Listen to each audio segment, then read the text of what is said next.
नागपुर से आस्था, संदेश और सियासी हलचल से जुड़ी बड़ी खबर।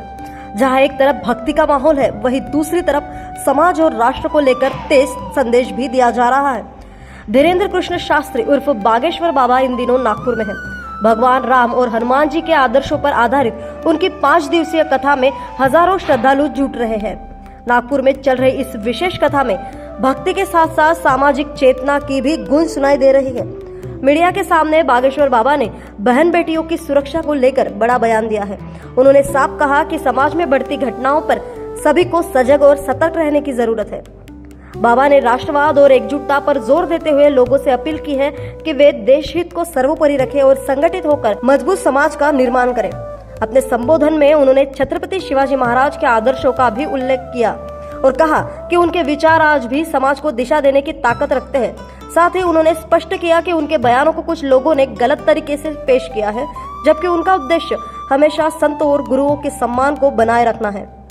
इसी बीच अपने जन्मदिन को लेकर एक बड़ी सामाजिक पहल का भी ऐलान किया गया। बाबा ने कहा कि वे बेटियों की अगली पीढ़ी यानी नातिनों की शिक्षा का खर्च उठाएंगे। इस पहल को समाज में सकारात्मक बदलाव और बेटियों को सशक्त बनाने की दिशा में एक अहम कदम माना जा रहा है।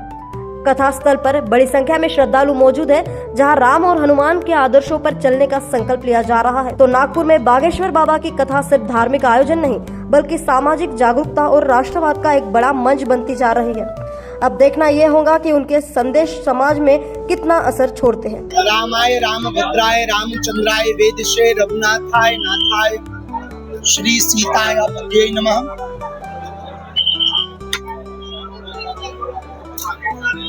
अंजनानंदनम वीरम जानकी शोकनाशनम कपीशांतारम वंदे लंका भयंकरम। आई तुलजा भवानी की जय, छत्रपति वीर शिवाजी महाराज की जय, छत्रपति वीर संभाजी महाराज की जय, बागेश्वर धाम की जय, जय सिया राम, भारत माता की जय, हिंदू राष्ट्र की जय। हमको बहुत प्रसन्नता है, लगभग 2 वर्ष बाद उसी भूमि पर आने का सौभाग्य मिला जहां 2 वर्ष पहले आए थे, और इस साल भी उसी जगह कथा कहने का सौभाग्य मिला जहां पिछली बार कही थी। इस बार पहले ही हम बता दें 5 दिन की ही कथा है और अभूतपूर्व तरीके से यहाँ कथा श्री राम कथा का आयोजन है। आज 26 तारीख से 5 बजे के बाद, क्योंकि धूप और गर्मी बहुत ज्यादा है, तो इसलिए सायं 5 बजे से प्रतिदिन 30 तारीख तक यहाँ पर 5 दिवसीय राम कथा होगी।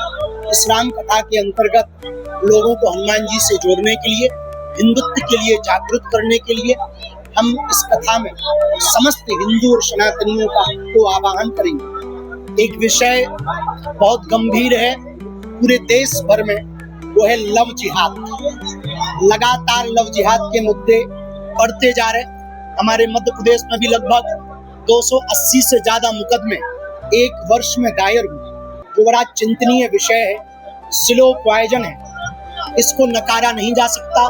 निश्चित रूप से महाराष्ट्र में भी वो पैर पसार, मुंबई हो, नागपुर हो, यहाँ भी वो अनेक रूपों में हमारी बहन बेटियों को लव जिहाद के लोग टारगेट कर रहे हैं। प्रेम करना गलत नहीं है, लेकिन प्रेम के चक्कर में अपनी अस्मिता, अपने संस्कार और संस्कृति का हनन करवाना सबसे बड़ा अपराध है। धर्म विरोधी ताकतें नाम बदलकर, भेष बदलकर लगातार लव जिहाद के पीछे पड़ी है।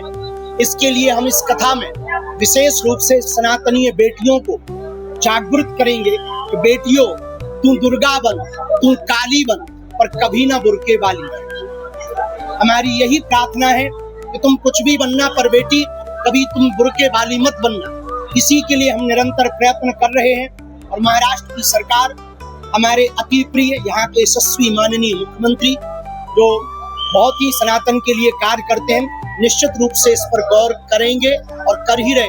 मध्य प्रदेश सरकार ने बड़ा कठोर कानून लाए हैं। मध्य प्रदेश सरकार, हम चाहते हैं पूरे देश में लव जिहाद के खिलाफ कठोर कानून बने। तो बेटियों से प्रार्थना है, जगह जगह एकजुटता करके लव जिहाद कैसे वो करा रहे, उस पर विचार करें और भूल से भी आईडी, इंस्टाग्राम, सोशल मीडिया पर वो अच्छी शक्ल दिखाकर, अच्छे कैमरा से फोटो खिंचवाकर, फिल्टर लगाकर, मीठी मीठी बातें बताकर तुम्हें अपनी बातों में फंसाएंगे।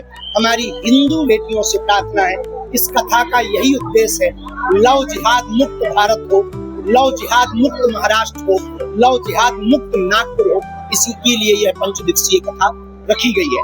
आप सभी पत्रकारों का स्वागत है। एक विषय आपके बोलने के पहले हम स्वविवेक से शुरू और करना चाहेंगे। हमारा आना परसों हुआ। परसों राष्ट्रीय स्वयंसेवक संघ के एक कार्यक्रम में भारत दुर्गा माता मंदिर में भूमि पूजन में हमें जाने का सौभाग्य मिला। कल से सोशल मीडिया पर कुछ लोगों ने हमारे वक्तव्य को अलग तरीके से प्रस्तुत किया, जिनको पढ़कर हम, जिनको जानकर हम, जिस भूमि पर आकर, जिनके स्वराज्य गठन की स्थापना को पढ़कर हमने हिंदू राष्ट्र का संकल्प लिया, हमें दोषारोपित किया गया कि हमने उनकी अवमानना की।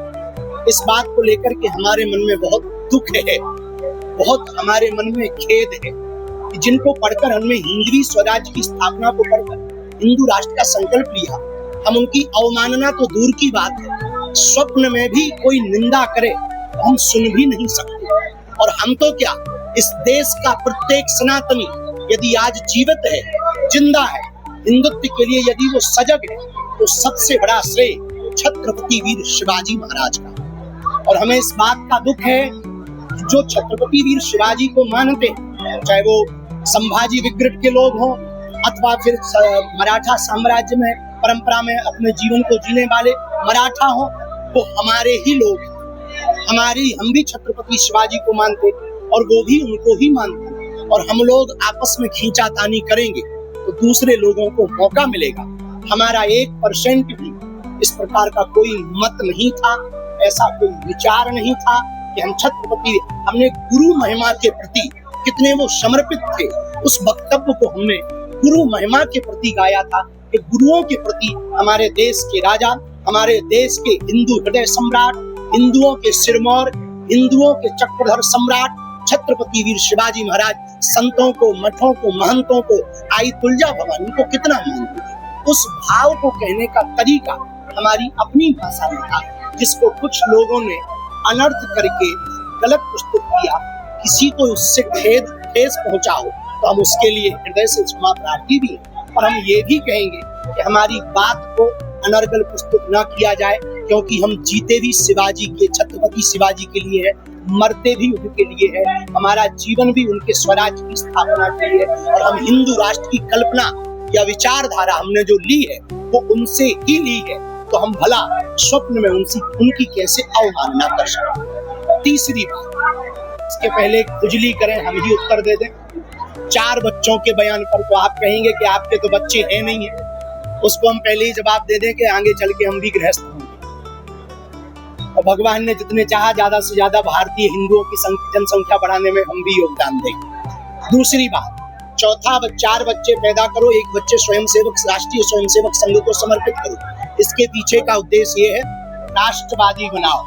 चाहे वो आप राष्ट्रीय स्वयंसेवक संघ को समर्पित करो, चाहे देश की आर्मी को समर्पित करो, अथवा कलेक्टर बनाओ, मास्टर बनाओ, और उसको विचारधारा कट्टर सनातनी रखो राष्ट्रीय स्वयंसेवक संघ की तरह, ताकि वो जहां भी रहे वहां भगवा ध्वज लहराता रहे और हिंदुत्व का प्रचार प्रसार करता रहे। इसके बाद शेष हमारी सभी मीडिया से प्रार्थना है कि हमारे जो बयान पर अनर्गल लोग प्रस्तुतियां और टिप्पणियां कर रहे हैं, उन तक हमारी बात को जरूर पहुंचा दें कि हमारा भाव क्या था, हमारे स्वभाव में क्या है। साधु को भी किसी की निंदा नहीं कर सकता, और फिर छत्रपति वीर शिवाजी की निंदा करके भला भारत में कोई रह सकता है क्या? जिनसे हिंदवी स्वराज की स्थापना का हमने संकल्प सीखा हो, जाना हो, जिनकी वीरता को पढ़ करके हमने अपने चरित्र को, जीवन को बहुत संभाल कर चलाने का प्रयत्न किया, भला उनका कौन अवमानना कर सकता। इस बात को पहुंचाने की कोशिश। नागपुर से रीता खरेतिया की खबर।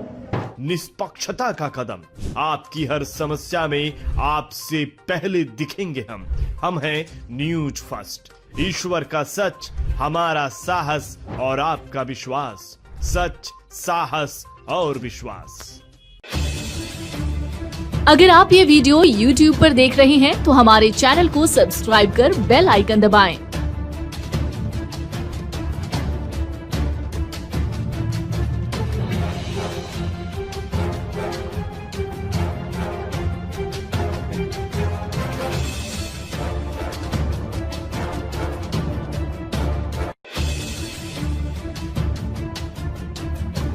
और फेसबुक पर देख रहे हैं तो हमारे पेज को लाइक करें।